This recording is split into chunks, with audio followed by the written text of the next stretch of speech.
Assalamualaikum warahmatullahi wabarakatuh. Apa kabar semua? Pada kesempatan kali ini, saya akan menjelaskan tentang penggunaan internet sebagai sumber belajar di sekolah dasar. Baik, kita langsung masuk ke materinya ya. Internet merupakan jaringan komunikasi global yang memungkinkan pertukaran informasi dan komunikasi secara cepat. Internet berperan penting dalam dunia pendidikan, terutama sebagai sumber belajar bagi siswa. Dengan adanya internet sebagai sumber belajar, memudahkan siswa untuk mengakses berbagai sumber informasi yang tersedia.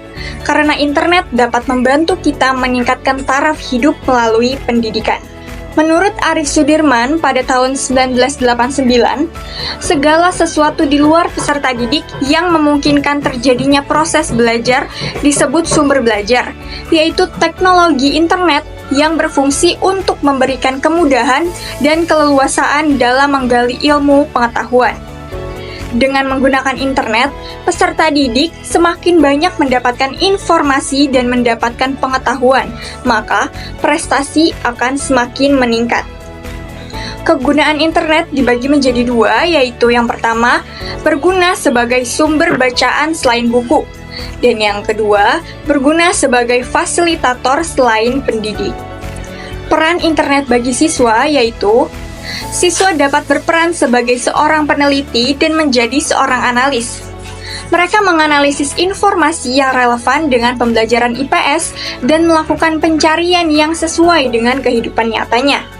Siswa dan guru tidak perlu hadir secara fisik di kelas karena siswa dapat mempelajari bahan ajar dan mengerjakan tugas-tugas pembelajaran serta ujian dengan cara mengakses jaringan komputer yang telah ditetapkan secara online.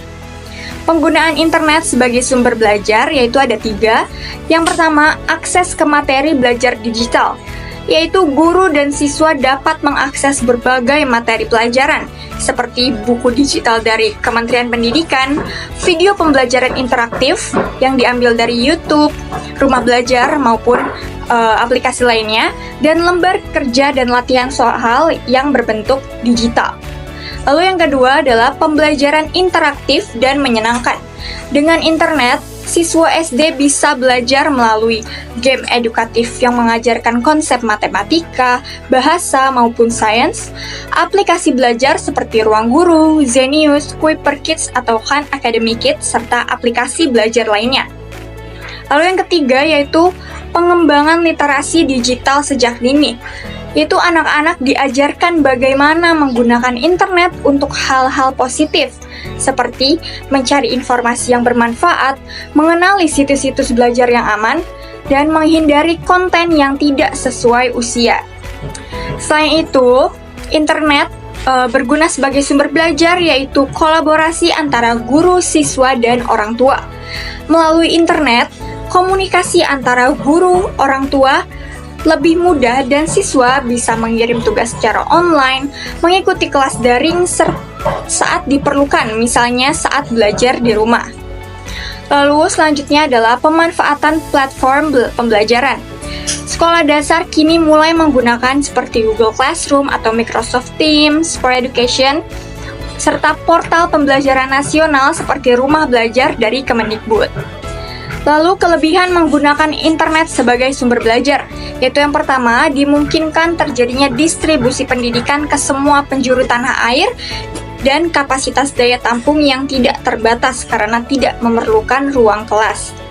Lalu yang kedua, proses pembelajaran tidak terbatas oleh waktu seperti halnya tatap muka biasa. Yang ketiga, pembelajaran dapat memilih topik atau bahan ajar yang sesuai dengan keinginan dan kebutuhan masing-masing. Selain itu, lama waktu belajar juga tergantung pada kemampuan masing-masing siswa.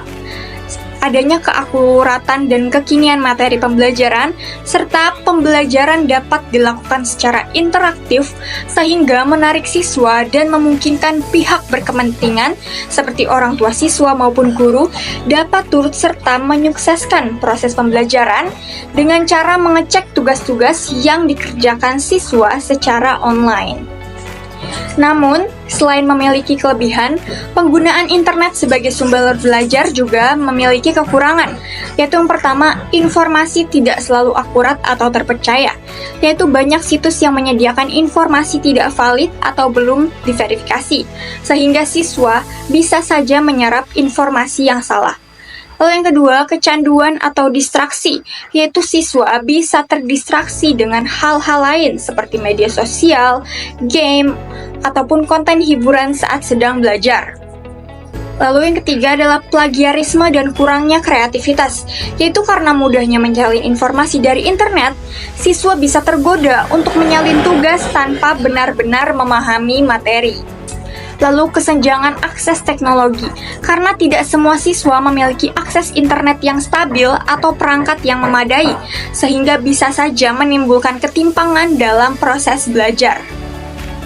Lalu kurangnya interaksi sosial dan bimbingan langsung, yaitu belajar lewat internet bisa mengurangi interaksi langsung dengan guru dan teman, padahal itu penting untuk membentuk pemahaman dan karakter.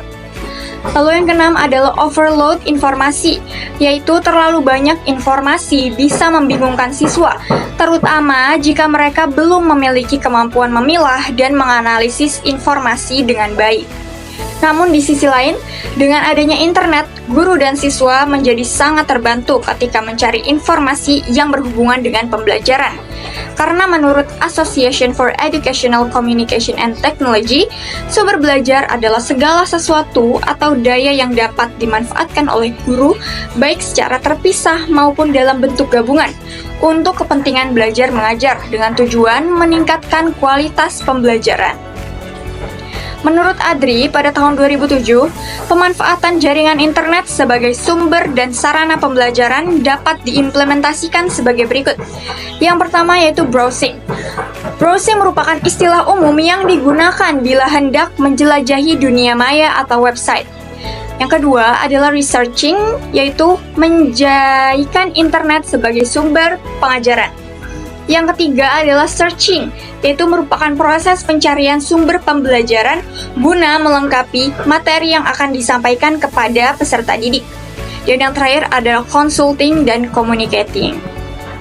Jenis-jenis sumber belajar yang pertama adalah direncanakan. Itu sumber pelajaran yang sengaja direncanakan atau learning research by design, yaitu semua sumber yang secara khusus telah dikembangkan sebagai komponen sistem instruksional untuk memberikan fasilitas belajar yang terarah dan bersifat formal. Yang kedua yaitu sumber belajar yang dimanfaatkan, yaitu sumber belajar yang tidak secara khusus didesain untuk keperluan pembelajaran, namun dapat ditemukan, diaplikasikan, dan dimanfaatkan untuk keperluan belajar, salah satunya adalah media massa. Lalu di dalam dunia pendidikan, internet mempunyai arti yang sangat luas, yaitu dapat mengubah cara pendidikan tradisional menuju arah yang lebih modern, dan internet yang sudah diajarkan oleh guru kepada peserta didik dengan baik, juga merupakan sebagian dari cara membantu mengurangi anak yang buta akan internet. Keaktifan peserta didik dituntut untuk memahami sesuatu karena keterbatasan jarak dan sumber informasi telah teratasi dengan adanya internet tersebut. Peran internet bagi pelajar untuk mengembangkan daya atau kemampuan berpikir kritisnya yaitu yang pertama, akses ke sumber informasi, yaitu dengan adanya internet, siswa dimungkinkan untuk mengakses sumber informasi yang mulai tersedia banyak. Di kelangkaan Indonesia, sumber masalah informasi konvensional atau perpustakaan lebih berat dibandingkan dengan di tempat lain. Adanya internet merupakan satu solusi untuk mengatasi masalah tersebut dan membantu peserta mendapatkan didik informasi untuk sebanyak-banyaknya keperluan pengembangan bagi diri sendiri. Lalu yang kedua adalah akses ke pakar. Internet boleh dikatakan telah menghilang batas antara ruang dan waktu sehingga memungkinkan seorang peserta didik di suatu tempat dapat berkomunikasi dengan seorang pakar atau ahli yang mungkin bisa membantu dalam pengembangan daya atau kemampuan berpikir kritis. Lalu media kerjasama, kolaborasi atau kerjasama antara pihak-pihak yang terlibat dalam bidang pendidikan dapat terjalin dengan mudah dan lebih efisien, seperti yang dapat dilakukan oleh mahasiswa di satu tempat dengan mahasiswa lain di tempat lainnya, dengan cara berdiskusi atau saling bertanya dan bertukar informasi mengenai suatu hal. Dengan seperti ini, mereka akan mengalami perkembangan dalam kemampuan dan wawasan yang dapat membantu proses berpikir kritis. Lalu kesimpulan dari materi ini yaitu penggunaan internet sebagai sumber belajar di sekolah dasar memberikan dampak yang positif dan signifikan dalam meningkatkan kualitas pembelajaran. Internet memungkinkan siswa untuk mengakses informasi yang lebih luas, beragam, dan terkini sehingga mendorong rasa ingin tahu dan semangat belajar secara mandiri. Guru juga dapat memanfaatkan internet untuk mencari bahan ajar yang menarik dan interaktif, guna menunjang proses pembelajaran yang lebih efektif dan menyenangkan.